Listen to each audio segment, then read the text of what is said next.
Astaghfirullah Rabbal baraya, Astaghfirullah minal khataya.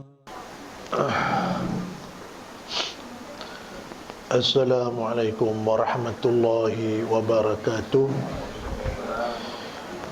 Alhamdulillah, nahmadu wa nasta'inu wa nastaghfiruh wa na'udzu billahi min syururi anfusina wa min sayyiati a'malina. May yahdihillahu fala mudhillalah wa may yudlilhu fala hadiyalah. Asyhadu an la ilaha illallah wahdahu la syarika lah wa asyhadu anna Muhammadan abduhu wa rasuluh, amma ba'd. Alhamdulillah, yang pertamanya kita merapatkan syukur pada Allah dapat kita bersama-sama berkumpul dan kita menyambung kembali kuliah pengajian kita pada malam ni. Dan kita masih lagi merujuk kepada kitab yang kita bahaskan pada setiap malam Selasa, iaitu kitab Penawar Bagi Hati dan juga rawatan yang diberikan kepada hati yang berpenyakit.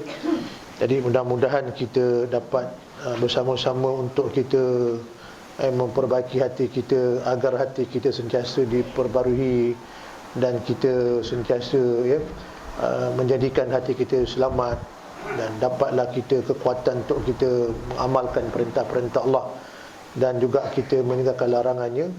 Dan yang paling penting iaitulah kita mengharapkan mardatilah, reda daripada Allah SWT.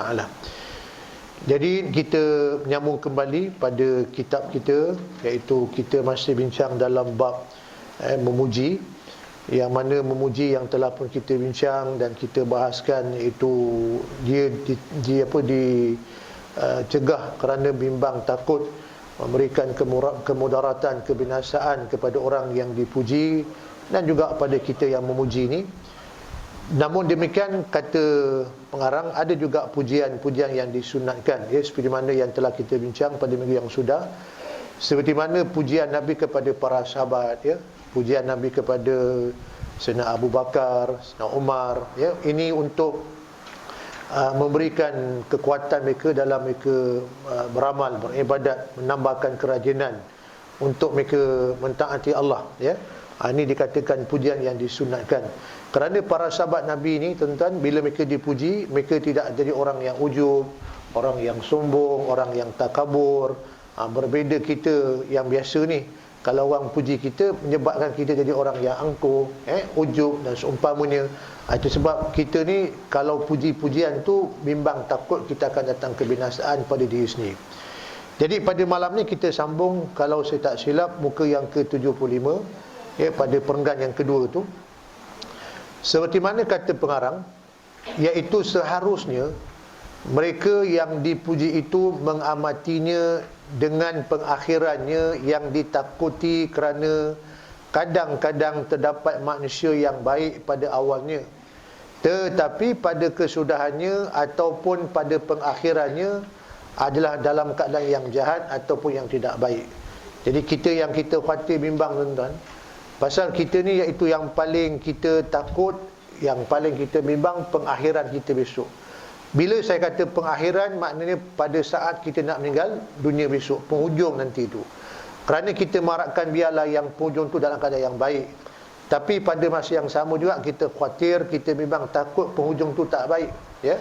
Jadi yang kita bimbang ni bila orang puji kita, orang puji kita baik seumpamanya, kadang takut tu tak sama atau tak serupa apa yang ada pada diri kita. Sebab yang pentingnya kita tahu siapa kita. Orang puji kita, orang sanjung kita, orang muliakan kita, tapi kita kenal siapa kita ni. Saya pun kenal diri saya dan tuan-tuan semua kenal diri masing-masing. Apakah kita layak dipuji?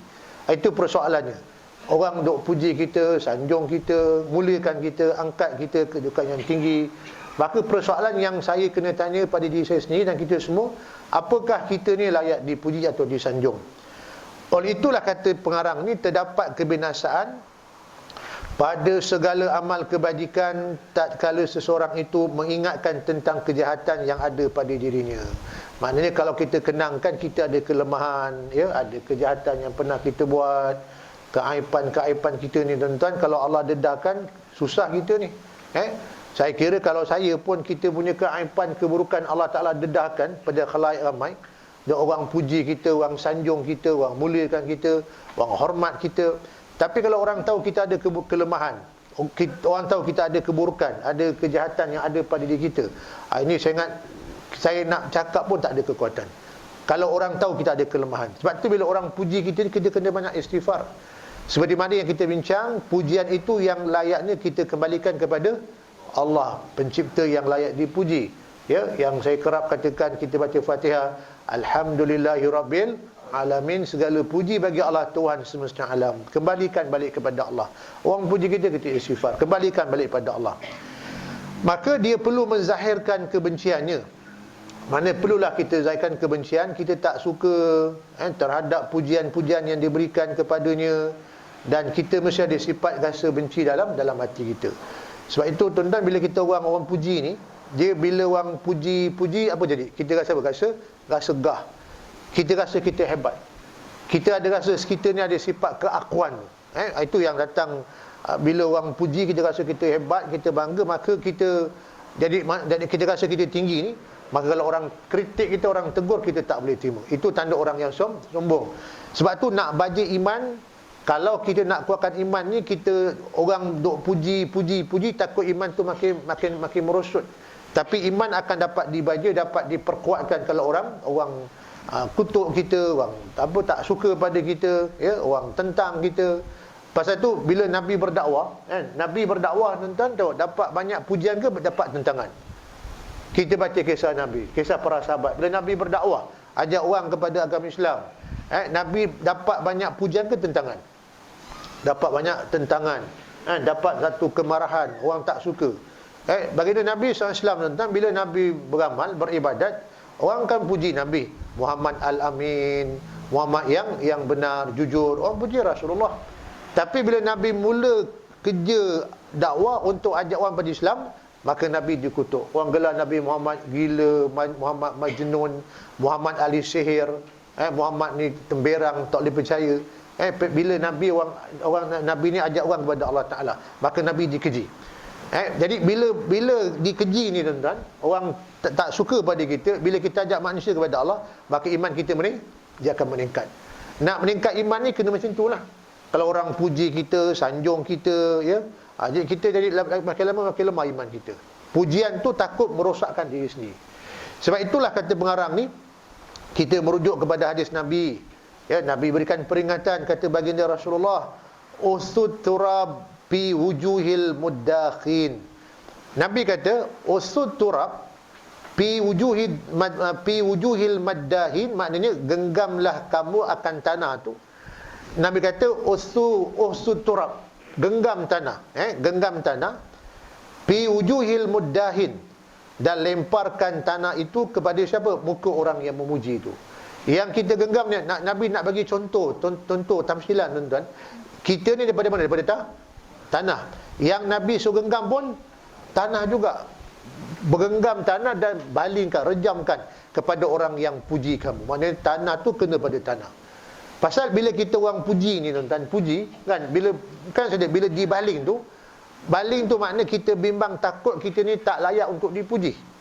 Itu macam genggam tanah, balingkan tanah tu pada orang yang memuji tu. Kerana kita manusia tak layak dipuji, takut pujian-pujian tu jadi orang yang makin sombong, makin angkuh, ya. Ini sebab itu kalau kita melihat akan doa Sayyidina Ali tuan-tuan, dia berdoa kepada Allah belakang tu. Dia doa apa tuan-tuan? Kata Ali bin Abi Talib, dia kata, Allahumma ufirli ma la ya'lamun wa la tu'akhizni bima yaqulun waj'alni khairan mimma yazunnun. Sayyidina Ali doa kepada Allah, dia kata, Allahumma ufirli, ya Allah ampunkan aku ya Allah, ya, ampunkan aku ya Allah, ma la ya'lamun, ampunkan aku ya Allah akan perkara yang aku tidak tahu. Ampunkan aku ya Allah atas perkara yang aku tidak tahu. Kita tak tahu tuan-tuan. tentang diri kita ni. Yang kita buat, yang kita lakukan ini, amalan kita, ibadah kita, apakah kita ni betul-betul mendapat keampunan daripada Allah, kita dapat keredaan daripada Allah, dapat masuk syurga Allah SWT. Bahkan Ali minta doa kepada Allah, Allahumma ghfirli, ampunkanku ya Allah, ma la ya'lamun, apa yang aku tidak tahu.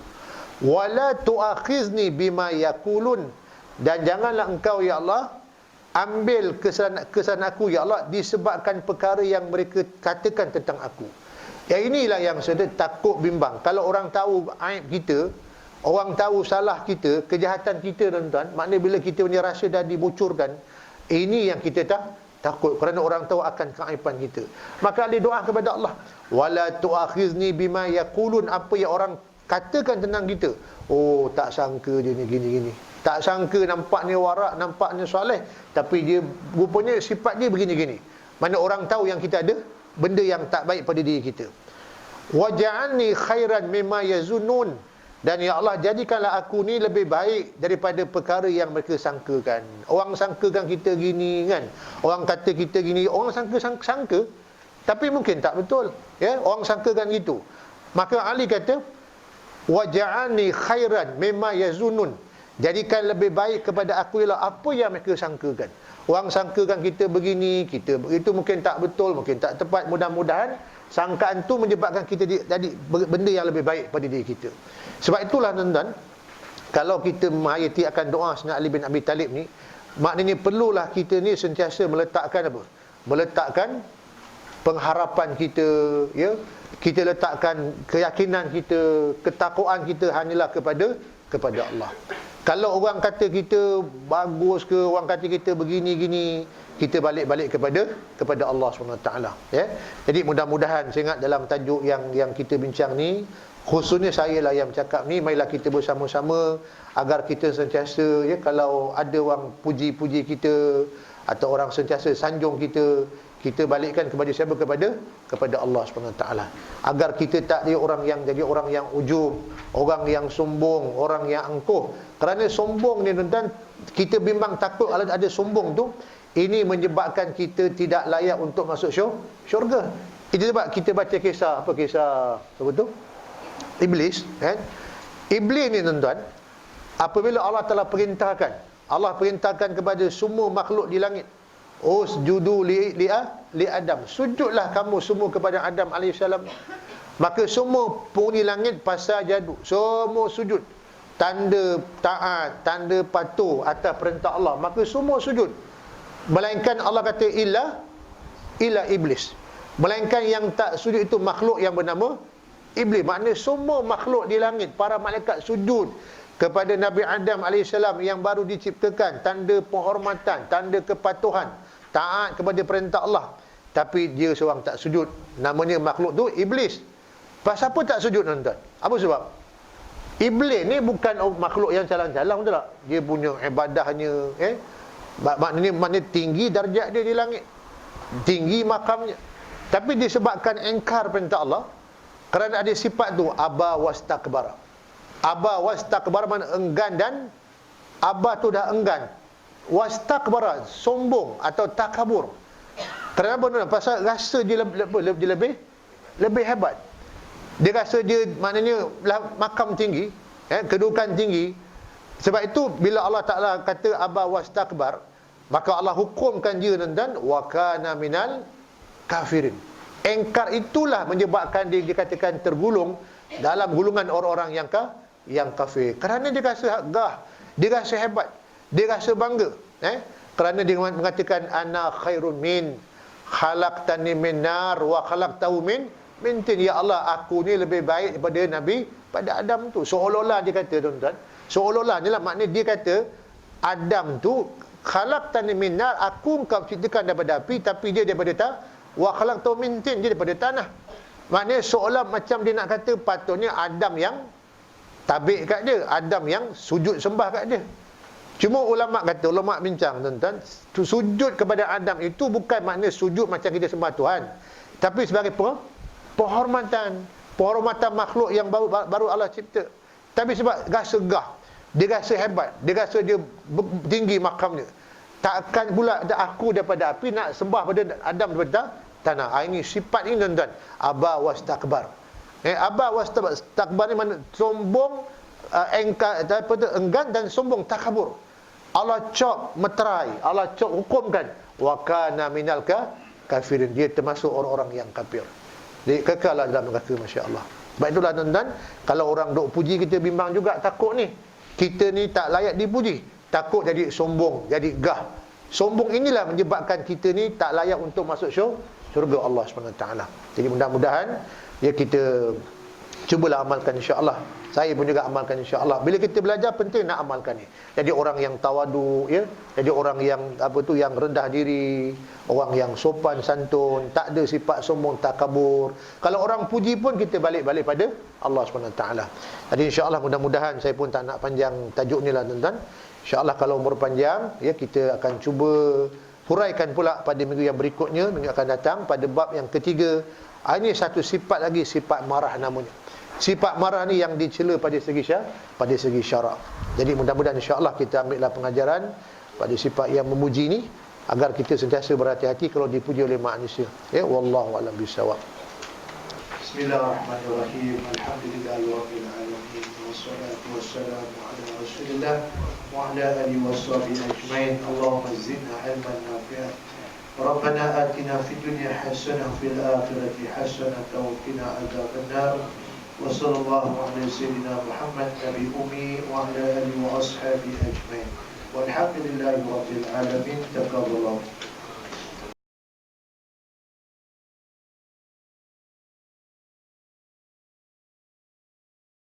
أستغفر الله رب البرايا أستغفر الله من الخطايا